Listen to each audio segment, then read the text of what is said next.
And how can they prove or disprove to the other users of that toilet that they are or are not a trans man? Well, I mean... That, my friends, I thought was a fantastic question when it came to the trans community, toilets and safe spaces. Well, during a Women and Equalities Committee meeting on the 9th of June 2026, where they were scrutinising the work of the Equality and Human Rights Commission, where Labour MP Nadia Whittome brought up the discrimination of the trans community to the chair of the Equality and Human Rights Commission, Dr. Mary-Ann Stephenson. The OEO's impact assessment says that trans people could face a disproportionate risk of violence and sexual assault as a result of this code. What's your reaction to that? I think we recognise that there are certain elements of what we now understand the law to be, which does disadvantage trans people compared to what they thought the law was. And what we've tried to do with the code is to make it clear how service providers, for example, can follow the law in a way that protects the rights of trans people. We make it very clear, for example, that it wouldn't be proportionate for service providers to be, checking the sex of everyone going into toilets where they're, kind of ancillary to the main service. And so we have tried to deal with that because I think it's really important that the starting point of the code, as in the starting point of the Equality Act, is that people should be treated equally and fairly in a way that enables them to live with dignity. There are exceptions to the sort of general prohibition on discrimination, so you can't discriminate, but there are certain circumstances where that's possible. For example, around age, around provision of single-sex services, around... Going specifically back to the risks that the OEO impact assessment highlights, do you not think that's incredibly serious? This is a group that is already at disproportionate risk of violence and sexual assault, which is now being put at increased risk because of the actions of a body that is supposed to stand up for equalities and human rights. Well, I think there's a couple of things here. I think, first of all, the OEO's impact assessment was going beyond looking at what the code was to looking at the legislation. There was no evidence provided for some of the things that they said might happen as a result. I think those are serious concerns that we need to look at and monitor and take seriously. But I also think this is not, what we set out in the code is not us making the law. It is us explaining to people what the law requires. And in this instance, where you are providing services, single-sex services or services separately, that needs to be on the basis of biological sex. But we also make very clear that that should not leave trans people without access to services, and we give specific examples of how you could do that.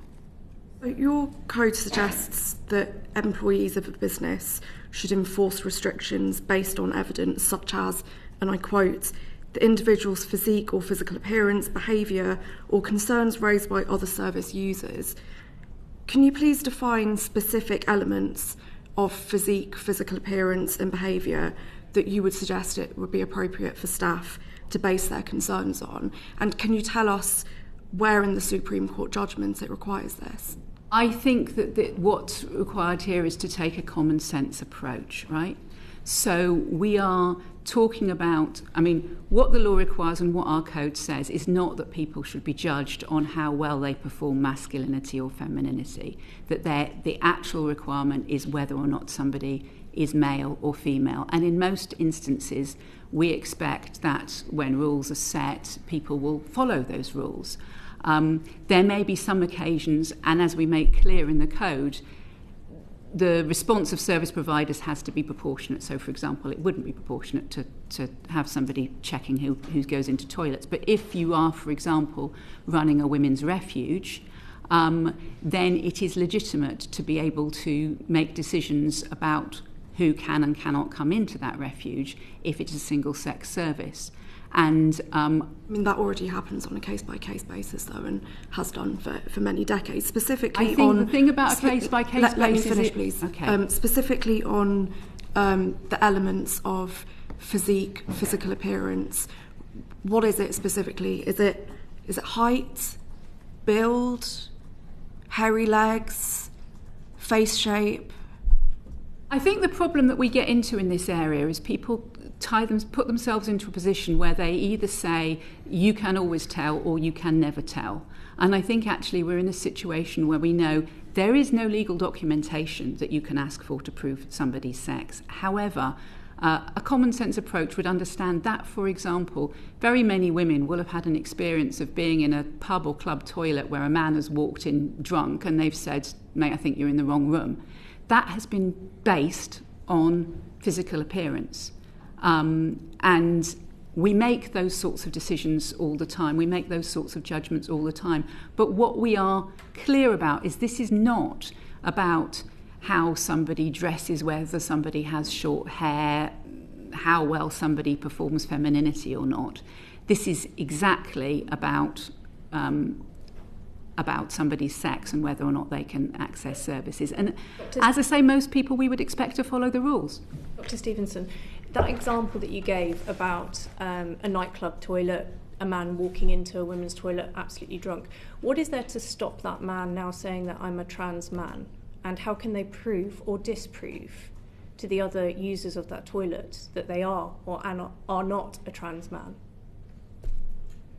Well, I mean, I've been thinking that for a while. I remember being in a bit of a cafe bar a while ago and some TERF, celebrating. You remember that court case a while back, and she was waffling on about safe spaces and all that, and I didn't really say anything because she's a woman and I thought, me being a man, maybe I'm just missing something. But I was thinking, how would people really know? Because my son has a friend who's transitioned from female to male. Which toilet does he use?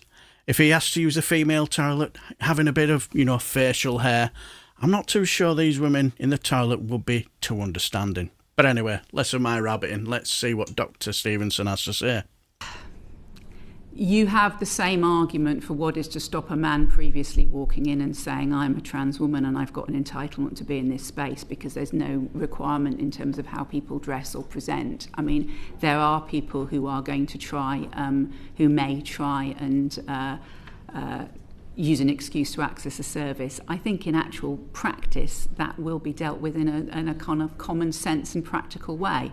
I think the idea that under the previous setting, nobody would ever misuse the rules, and now under what we now understand the law to be, the rules are widely open to misuse, is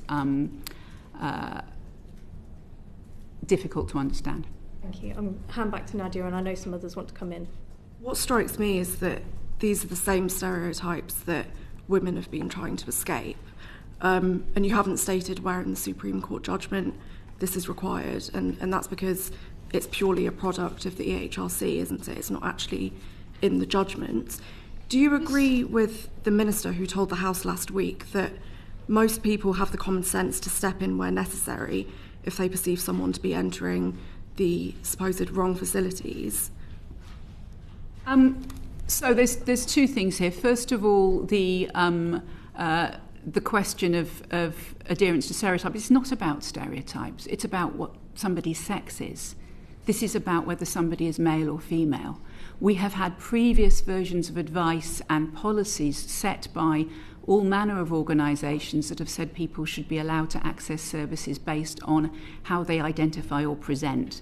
That is exactly about their adherence to particular stereotypes. What we're saying... Less than a minute to answer the question about the Minister, please. The question about the Minister in terms of common sense stepping in. I mean, our code does not cover what members of the public acting in a private capacity do. That's not our job. Our job is to provide guidance for service providers.